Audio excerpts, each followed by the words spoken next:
Okay, I've got a classic Leah metaphor for us this week, so buckle up with this one.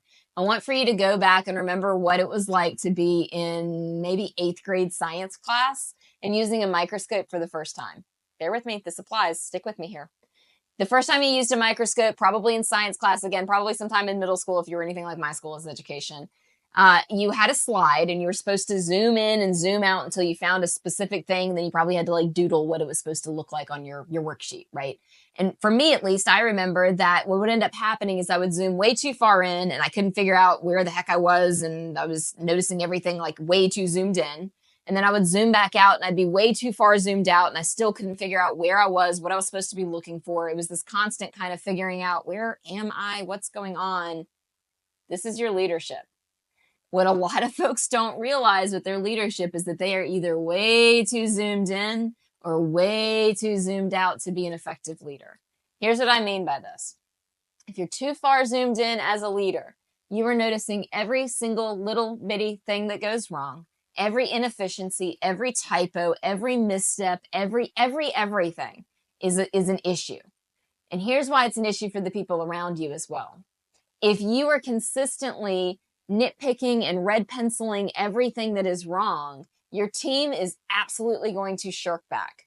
They are going to be afraid to make a mistake. And also, why would they take charge on anything and take the lead on anything if they know that boss is just going to come up behind them and fix everything that goes wrong anyway? So too zoomed in, you're way too in the weeds. What does it look like if you're too zoomed out though? We've probably experienced this too. You've hired a bunch of great people and you are just so sure that they are on it. You don't have to worry about a thing, that you just zoom out and you start talking big picture stuff. You start talking about when we meet this goal that everyone else on the team goes, there's no way we're meeting that goal. You start talking about, all the big accolades and awards and the big picture things that need to happen to get us there.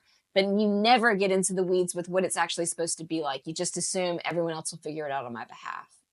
This is going to cause frustration, miscommunication. Your team around you is going to start to feel like you're a fraudster, honestly, because you're talking a big game, but there's no implementation around you. So how do you do this in an effective way? Effective leaders know how to toggle in and out of being zoomed in and zoomed out. And they're constantly paying attention to how zoomed in am I, how zoomed out am I, and are willing to take feedback from those around them. They know how to get into the details. They know how to sit down, get into a client call, give feedback to their agents, to their operations staff, whoever. They know how to analyze a pipeline report, all this beautiful stuff that's like the nitty gritties.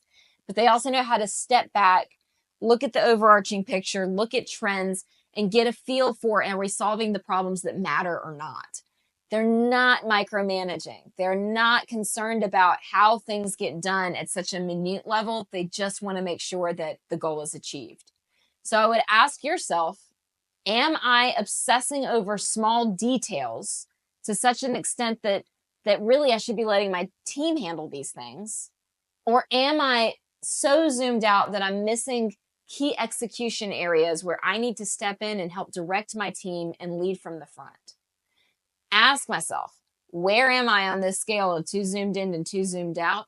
And who on my team or who around me can I ask to help gut check me when I get into one of these two extremes?